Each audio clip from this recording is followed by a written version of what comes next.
And as we continue to give you the latest updates from the Democratic Alliance's elective Congress in Pretoria, we now cross back there live. And my colleague, once again, Eldrin Sampir, is standing by. Yes, we are still here at the DA's elective Congress, the Federal Congress. It's the two-day Federal Congress. Today, of course, being day one, we are coming live to you from the Tshwane Event Center. So far, a number of resolutions that have been discussed, a few that have been adopted and a few that have been amended. But quite importantly, the one that we've all been looking forward to is the debate, what we expected to rather to be a debate on land reform. And to tell you what, it came as a surprise to many journalists here as well as observers that the question on land and whether Section 25 of the Constitution should be amended in terms of the resolution that has been taken by Parliament after it was a motion that was sponsored by the EFF and of course adopted and supported by the ANC in Parliament, whether Section 25 should be amended. The DA today has unanimously voted against amending Section 25 and instead has said that it will protect Section 25. Let's just take a quick listen to Thomas Walters, who made that announcement. What this resolution says is that we commit ourselves to protecting Clause 25 of our Constitution, which was designed to protect the property rights, especially of the vulnerable in society. Secondly, that we commit ourselves to promoting the pursuit of justice in land reform. Expropriating land, if the state expropriates land, that's not justice. We want the poor to own land themselves. We really want people to own land, not the state. We also want to include urban land as part of the space that land reform needs to operate in. That's also where property rights can be rapidly expanded to the poor. And there's a resolution by Michael Shackleton coming later, which I also fully support.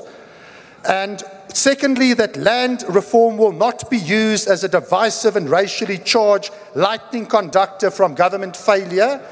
And then lastly, to commit ourselves to the development and implementation of land reform policies that extend property ownership, attract investment and create jobs in the form of win-win partnerships so we can win together on land reform and we don't have to lose together, something that we can build our society around. That is Thomas Walters there speaking. He is the Deputy Executive Federal Chairperson.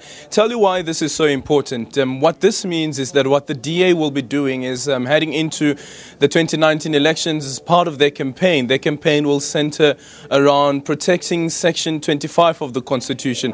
But protecting Section 25 of the Constitution would mean that they will be canvassing for votes on the basis that they will be saying that we want to protect everyone who has land, everyone who owns land, and if you vote for the party, we will ensure that the land that you currently have is protected and that the land is not expropriated by government without compensation. As you heard Thomas Walters there saying that they believe that government should not be the custodian of land, but the custodians of land, or rather the owners of the land, should be private individuals. Of course, this obviously has an impact for the economy, as some have been arguing, and this is something that the land reform subcommittee will be looking into.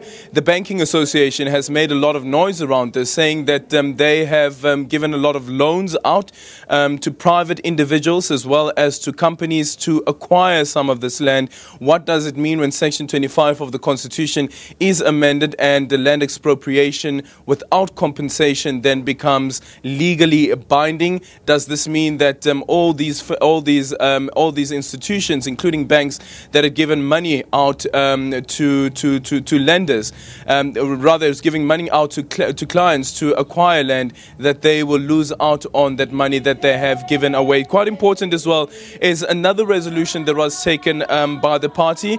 This is the DA's Federal Congress, and this is the resolution on the Job Seekers Exemption Certificate.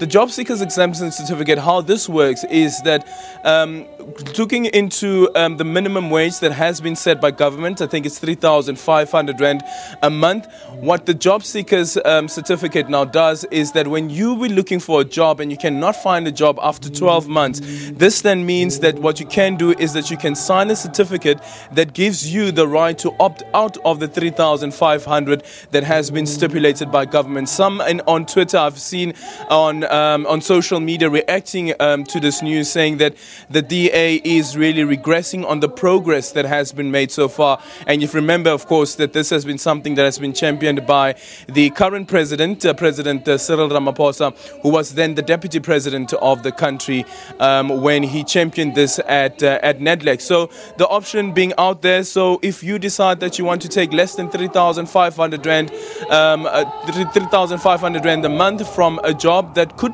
give you that type of money, you have the ability to do that. But that will only happen if the DA does become the governing party in 2019. Quite in another resolution that has been taken, as we've indicated earlier on the discussion that we had with Herman Mashaba, and this is a resolution that looks into the finances of the municipalities. As Herman Mashaba, the mayor of Johannesburg, has indicated that as the system works at the moment, the money comes from Treasury. From Treasury it goes to the provincial government. And of course, the DA-led government and these municipalities find themselves in a province that is governed by the ANC. They say that there have been some blockades in terms of accessing some of these funds, and that's the reason why they believe that the funds should be made directly available to them from Treasury to these municipalities so that they can run their own affairs. We'll obviously continue with our coverage of the DA's Federal Congress, a number of other resolutions that have to be discussed, including this issue around zero VAT on sanitary towels. That resolution has not yet been adopted, but it's something that will be discussed here. And another important one is whether Mmusi Maimane, the DA leader who will be standing unopposed, must get a deputy. Must there be a deputy leader of the DA as it stands at the moment? For James Self, who is the chairperson of the Federal Executive, it has already been indicated that he wants another deputy. Thomas Walters, who made the announcement earlier on Section 25, is one of those deputies. He's standing for a re-election, but James Self is seeking a second deputy, as he says that his office really does need some of that capacity, and they will definitely need another warm body in that office to make sure that they continue with their work. It's back to you in the studio. And thanks once again to my colleague there, coming live from the Tshwane Event Center in Pretoria. That's the venue of the Democratic Alliance's elective Congress.